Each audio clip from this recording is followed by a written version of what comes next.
Hello बच्चों, तो आज हम टेरिडोफाइटा को पढ़ेंगे 11th क्लास के चैप्टर 3 में। जो टेरिडोफाइटा है उसको इजी वे में समझेंगे।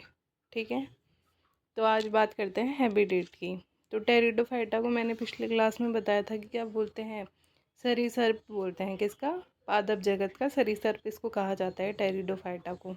कैसे स्थल पर पाए जाते हैं, तो ये रिवीजन है एक तरीके का। कैसे स्थल पर पाए जाएंगे, कैसे आवास में पाए जाएंगे, तो ये स्थल पर मतलब ज़मीन पर पाए जाएंगे, पहाड़ों पर पाए जाएंगे, या फिर नदी के आसपास जो नम स्थान होता है वहाँ पर पाए जाते हैं, जैसे कि झरनों के आसपास और नदी के आसपास, पहाड़ों पर, स्थल पर। ये कहाँ पाए जाते हैं? इन सब जगह पर कौन पाया जाएगा? टेरिडोफाइटा। टेरिडोफाइटा को क्या कहते हैं? टेरिडोफाइटा को सरीसृप कहते हैं, पादप जगत का। ठीक है, जो मरुस्थल में टेरिडोफाइटा पाया जाता है ना, उसका एग्जाम्पल है इक्विसिटम। तो इक्विसिटम कहाँ पाया जाता है? मरुस्थल में पाया जाएगा। और जो साल्विया है वो किस में पाया जाता है? वो जलीय होता है। तो जलीय मतलब पानी में पाया जाएगा। ठीक है, मरुस्थल में कौन सा पाया जाएगा? मरुस्थल में इक्विसिटम पाया जाता है। और जलीय कौन सा होता है? साल्विया जलीय होता है। अब पादप पादपकाय या फिर प्लांट बॉडी की हम बात करें तो वो कैसी होती है? तो जो प्लांट बॉडी होती है किसमें? टेरिडोफाइटा में। वो कैसी होती है? इनकी जो जड़ें होती है वो कैसी होती है? सुस्पष्ट, मतलब कि साफ साफ दिखाई देती हैं कि ये जड़ें हैं। तना तना भी साफ दिखाई देता है। और पत्ती, मतलब इनकी जो शरीर होता है वो 3 भागों में डिवाइड होगा। कौन कौन से? जड़, तना और पत्ती में। और वो कैसे होंगे? सुस्पष्ट रूप से विभेदित होंगे, मतलब साफ साफ पता चलेगा कि ये जड़ है, ये तना है, या फिर ये पत्ती है। अब बात करें कि इनमें जो मुख्य पादप बॉडी होती है, मेन प्लांट बॉडी या फिर मुख्य पादप काय होता है, वो कौन सा होता है? उसे क्या बोला जाता है? बीजाणुद्भिद। ठीक है, ये स्पोरोफाइट होते हैं। ठीक है, और कैसे होते हैं? ये स्वतंत्र रूप से रहते हैं। ठीक है, प्रकाश संश्लेषी होते हैं, मतलब प्रकाश की उपस्थिति में अपना भोजन बनाने का काम कौन करेगा? टेरिडोफाइट्स करते हैं। ठीक है, और ज़मीन पर पाए जाते हैं। पहली बार ज़मीन पर कौन पाया गया था? तो टेरिडोफाइटा ही पाए गए थे इस।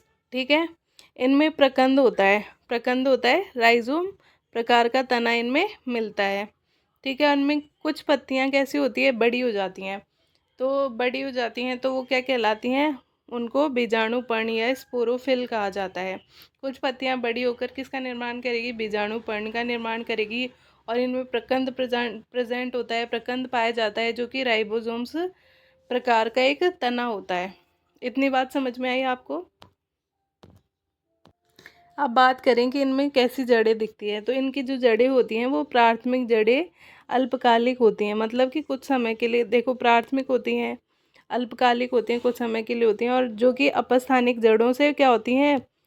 अपस्थानिक जड़ों से प्रतिस्थापित हो जाती हैं। मतलब जो प्राथमिक जड़ें हैं ना, वो अल्पकालिक होती है, कुछ समय के लिए दिखाई देती हैं, फिर वो क्या, उसकी जगह कौन सी रूट आ जाती है? एडवेंटिशियस, मतलब अपस्थानिक जड़ें उनकी जगह प्रतिस्थापित हो जाती है। तो जड़ों का प्रकार समझ में आया। दूसरा, हम बात करें तने, तो तने कैसे होते हैं? शाखीय होते हैं, मतलब इनमें क्या होता है? तनों में ब्रांच पाई जाती है, शाखा पाई जाती है। तो तने कैसे होते हैं? शाखीय होते हैं। ठीक है, और जो इनमें अधिकांश तना होता है वो कैसा होता है? भूमिगत होता है, जिसे क्या बोलेंगे? राइजोम होता है, मतलब भूमिगत राइजोम होता है। जो अधिकांश तने इनमें होते हैं वो भूमिगत होते हैं और राइजोम होते हैं। ठीक है, और तने कैसे होते हैं? शाखीय होते हैं। जड़ें कैसी होती है? प्राथमिक जड़ें अल्पकालिक होती है, लेकिन फिर उससे अपस्थानिक जड़ों के द्वारा इनको क्या होता है? प्रतिस्थापित कर दिया जाता है। इतनी बात आपको समझ में आई? अब बात करें कि पत्ती पत्ती कैसी होती है, तो बीजाणु पर्ण के रूप में मिलती है, मतलब कि बीजाणु पर्ण के रूप में इनमें क्या होती है? पत्ती मिलती है।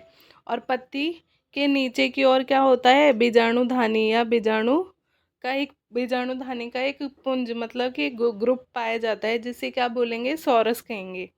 ठीक है, ग्रुप मतलब बीजाणुधानी का जो ग्रुप है उसे क्या बोलेंगे? सोरस कहेंगे।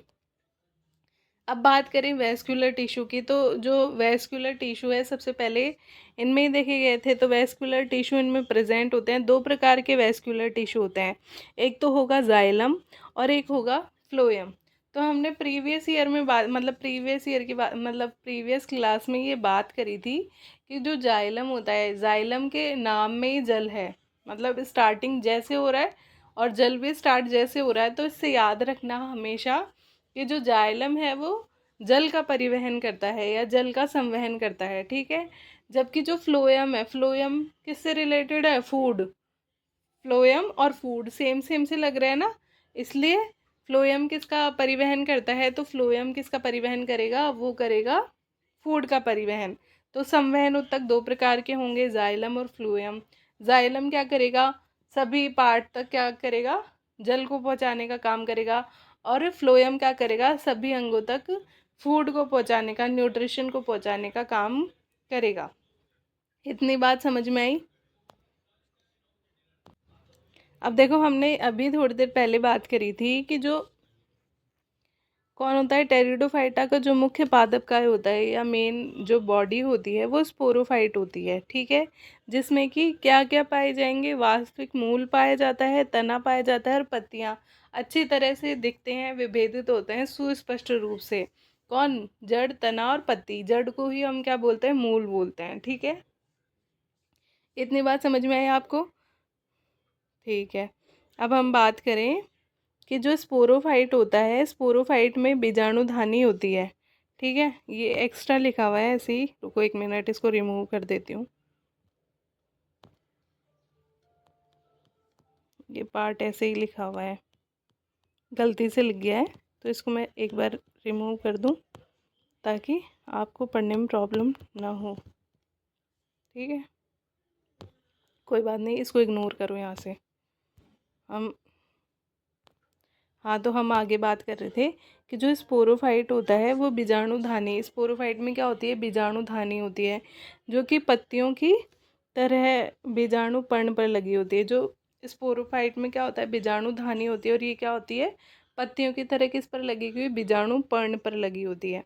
कुछ टेरिडोफाइटा में बीजाणु पर्ण क्या होते हैं? जैसे कुछ टेरिडोफाइटा होता है उनमें बीजाणु पर्ण, बीजाणु पर्ण का मतलब एक पत्ती हो गई एक तरीके से। और ये पत्तियां क्या होती है? इकट्ठी हो जाती है एक जगह, काफ़ी इकट्ठी हो गई, इकट्ठी हो गई, इकट्ठी हो गई, तो ये क्या बना लेती हैं? कोन का निर्माण कर लेती हैं, शंकु का निर्माण कर लेती हैं। कुछ टेरिडोफाइट्स में बीजाणुपर्ण सघन, सघन मतलब पास पास में आके या फिर एक दूसरे से चिपक जाती हैं, स्थान कम रहता है तो सघन हो जाती हैं और एक सुस्पष्ट रचना बना लेती हैं शंकु की। जैसे कि ये पत्ती है, ऐसे मान लो ये पत्ती है और ये दूसरी पत्ती है, फिर ऐसे इसके ऊपर पत्ती पत्ती पत्ती पत्ती ऐसे आएगी तो एक शंकु बन गया। तो ये कुछ टेरिडोफाइट्स में होता है कि बीजाणुपर्ण सघन होकर क्या कर लेता है? शंकु का निर्माण कर लेता है, ठीक है। इतनी बात समझ में आई? देखो, आजकल मार्केट में बहुत ज़्यादा देखने को मिलते हैं इस टाइप के प्लांट। कभी देखना मार्केट में बाहर जाओगे तो इस टाइप के प्लांट देखने को मिलते हैं। ये क्या है? सिलेजिनेला। और इसको क्या बोलते हैं हम? क्या बोलते हैं? संजीवनी बूटी भी इसको बोला जाता है एक तरीके से, जो हनुमान जी लेकर आए थे, तो सिलेजिनेला है वो, ठीक है। ये है। और दूसरा मैंने बात करी थी कि जो पत्तियां होती है ये बीजाणु पर्ण से मिलकर, पत्तियां आपस में मिलकर एक शंकु का निर्माण करेगी इक्विसिटम में। ये क्या है? इक्विसिटम है, जिसमें कि पत्तियां क्या होती है? आपस में जुड़ जुड़ कर एक शंकु का निर्माण कर लेती है, और इस शंकु को क्या बोलते हैं? स्ट्रोबिलस कहा जाता है, ठीक है। ये बात करते हैं कि जो बीजाणुधानी में स्थित बीजाणु मात्र कोशिकाएं होती है उनमें क्या होता है? बीजाणुधानी में कौन प्रेजेंट होंगी? बीजाणु मात्र कोशिकाएं। बीजाणु मात्र मतलब जो कि बीजाणु का निर्माण करने वाली कोशिकाएं हैं वो प्रेजेंट होती हैं, और उनमें क्या होता है? उनमें मियोसिस होता है, ठीक है। मियोसिस होगा, विभाजन होगा, उससे क्या होगा? बीजाणुओं का निर्माण होगा, ठीक है। बीजाणु मात्र कोशिका कहाँ प्रेजेंट थी? बीजाणुधानी में। बीजाणु मात्र कोशिका क्या कर रही है? बीजाणु का निर्माण कर रही है, किसके थ्रू? मियोसिस उनमें होगा इसके लिए, ठीक है। फिर वो बीजाणु का निर्माण करेंगी। बीजाणु अंकुरित होकर एक स्पष्ट, छोटा, बहुकोशिकीय, मुक्तजीवी और अधिकांश प्रकाश संश्लेषित थैलाब युग्मोद्भिद बनाएगा। मतलब कि जो बीजाणु है वो क्या होगा? आगे जर्मिनेट, अंकुरित हो जाता है। कई बार हम है ना चना या फिर मूंग है वो भिगो के रखते हैं तो उसमें वो जो वाइट वाइट सा एक निकल आता है, जिसे हम बोलते हैं कि ये चने अंकुरित हो गए। वैसे ही बीजाणु अंकुरित हो जाता है और एक स्पष्ट छोटा, मतलब कि छोटा, और अस्पष्ट मतलब जो साफ नहीं दिखाई दे रहा, बहुकोशीय बहुत सारी कोशिकाओं से बना हुआ। मुक्त जीवी जो मतलब किसी पर डिपेंड नहीं है, स्वतंत्र जीवी है, ठीक है। और प्रकाश संश्लेषण करने वाला एक थैलाब युग्मोद्भिद का निर्माण होता है, जिसे क्या बोलेंगे, प्रोथैलस, ठीक है। तो सबसे पहले बीजाणु धानी में कौन स्थित है, तो बीजाणु मात्र कोशिका स्थित है। बीजाणु मात्र कोशिका क्या करेंगे, मियोसिस करेंगे, फिर बीजाणु का निर्माण होगा और बीजाणु आगे अंकुरित होकर प्रोथैलस का निर्माण करेगा। ये प्रोसेस है पूरी, ठीक है। तो जो प्रोथैलस बनेगा ना, वो अस्पष्ट होगा, छोटा होगा, बहुकोशिकीय होगा, मुक्त जीवी होगा और प्रकाश संश्लेषण करेगा, ठीक है। तो इतनी बात समझ में आई। अब युग्मकोद्भिद में क्या होता है, युग्मकोद्भिद के नर और मादा अंग होते हैं। युग्मकोद्भिद में क्या होगा कि नर और मादा अंग होंगे, जो कि क्रमशः क्या कहलाएंगे, एक तो जो नर अंग होगा वो पुधानी, और स्त्रीधानी किसको बोलेंगे, मादा अंग को स्त्रीधानी बोलेंगे। और जो पुधानी है से पुमणु, जैसे कि इंसानों में होता है, जो मेल होता है उसमें स्पर्म होता है, वैसे ही जो ये पेड़ पौधे होते हैं उनमें पुधानी से क्या बनता है, पुमणु बनेगा। और जैसे कि फीमेल रिप्रोडक्टिव ऑर्गन को प्लांट में क्या कहेंगे, स्त्रीधानी। तो स्त्रीधानी के मुंह तक पहुंचेगा कौन, पुमणु। तक पहुंचने के लिए पानी की आवश्यकता होती है, मतलब कि ये कैसे पहुंचेगा, कौन, पुमणु स्त्रीधानी के मुंह तक पहुंचने के लिए पानी का सहारा लेगा, पानी के माध्यम से पहुंचेगा। और स्त्रीधानी में क्या होगा, स्त्रीधानी फीमेल पार्ट है तो उसमें अंडे रखे होंगे, तो अंडे से जो नर युग्मक है कौन, पुमणु, उसका क्या होगा, संलयन होगा, दोनों मिल जाएंगे और फिर किसका निर्माण करेंगे, युग्मनज का निर्माण करेंगे, ठीक है। युग्मनज कैसा बनेगा, तो बहुकोशिकीय होगा, सुस्पष्ट होगा और स्पोरोफाइट बन जाता है, ठीक है। सुस्पष्ट होगा और बहुकोशिकीय होगा और स्पोरोफाइट बन जाएगा। ये टेरिडोफाइटा की क्या होती है, प्रभावी अवस्था होती है। तो अगर कोई पूछेगी आपसे कि टेरिडोफाइटा की जो प्रभावी अवस्था है वो कौन सी है, तो टेरिडोफाइटा की जो प्रभावी अवस्था है वो कौन सी होगी, वो होगी स्पोरोफाइट। देखो ये प्रोसेस मैं दोबारा से समझाती हूँ। जैसे कि ह्यूमंस में मेल होते हैं, वैसे ही प्लांट्स में भी मेल और फीमेल होते हैं, ठीक है। जैसे कि मानव है, उसमें जो नर होता है वो स्पर्म का निर्माण करता है। तो प्लांट में जो नर का पार्ट होता है उसको पुधानी बोलेंगे, और जो मादा का भाग होता है, मादा जनन तंत्र होता है, उसे क्या बोलेंगे, उसे बोलेंगे स्त्रीधानी, ठीक है। पुधानी किसका निर्माण करेगी, पुधानी पुमणु का निर्माण करेगी, और जो स्त्रीधानी है उससे अंडे का निर्माण होगा।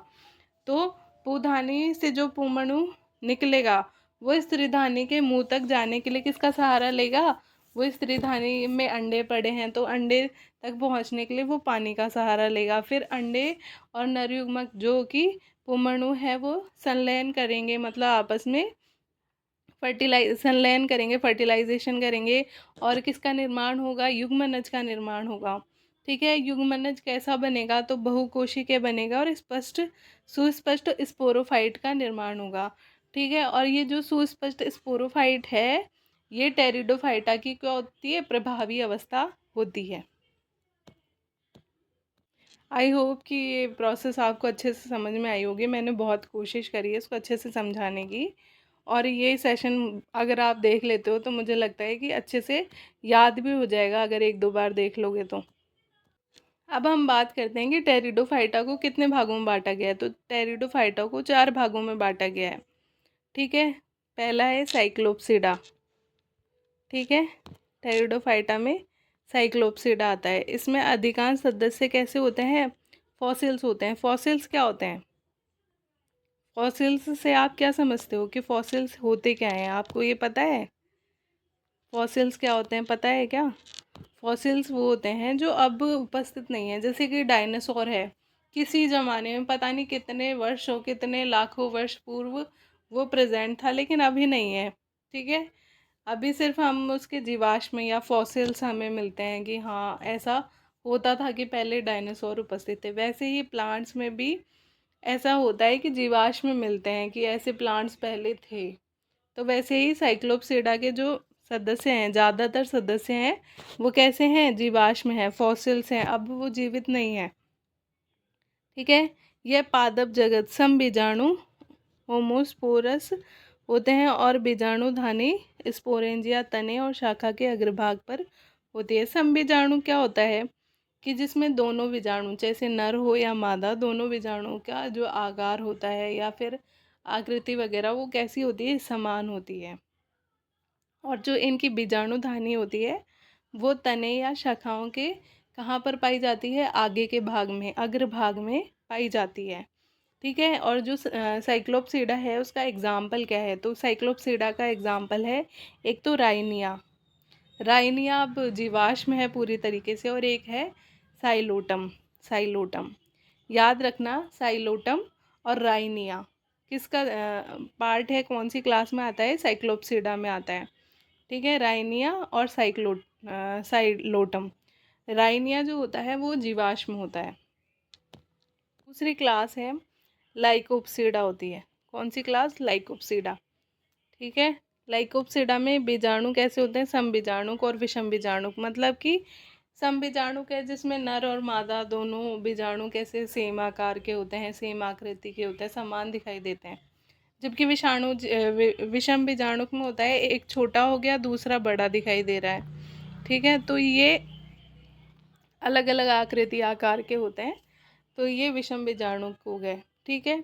तो लाइकोप्सीडा में दोनों सम बीजाणु भी पाए जाते हैं और विषम बीजाणु भी होते हैं बीजाणु। लाइकोप्सीडा का एग्जाम्पल है लाइकोपोडियम। एक तो इसका एग्जाम्पल है लाइकोपोडियम और दूसरा है सिलेजिनेला। तो लाइकोप्सीडा में कौन आएंगे, एक तो लाइकोपोडियम आएगा और एक आएगा सिलेजिनेला।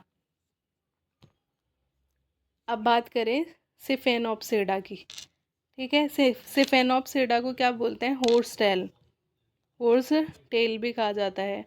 हॉर्स टेल मैंने वो कोन दिखाया था तो वैज्ञानिकों को पता नहीं कैसे लगा कि वो घोड़े के पूंछ के आकार का है, इसीलिए उसका नाम हॉर्स टेल कहा। नॉर्मली जो सिनोप्सीडा है उसको क्या बोलेंगे, सामान्यतः हॉर्स टेल कहा जाता है। ठीक है। जो इनकी बीजाणु धानियाँ होती है और बीजाणुधर होते हैं वो क्या बनाते हैं, एक शंकु का निर्माण करते हैं। ठीक है। इसमें कौन आएगा, इक्विसिटम आएगा इसमें, सिनोप्सीडा में। ठीक है। तो बच्चों आज की क्लास आपको कैसी लगी कमेंट करके ज़रूर बताना, और मैंने कोशिश करी है कि इस क्लास में ही आपको बहुत सारी चीज़ें याद हो जाए। तो अगर आप 1 से 2 बार इसको देखते हो तो अच्छी तरह क्लास याद हो जाएगी। और क्लास अच्छी लगी हो तो लाइक शेयर सब्सक्राइब ज़रूर करना, और हम ऐसे ही और भी आगे पढ़ते रहेंगे।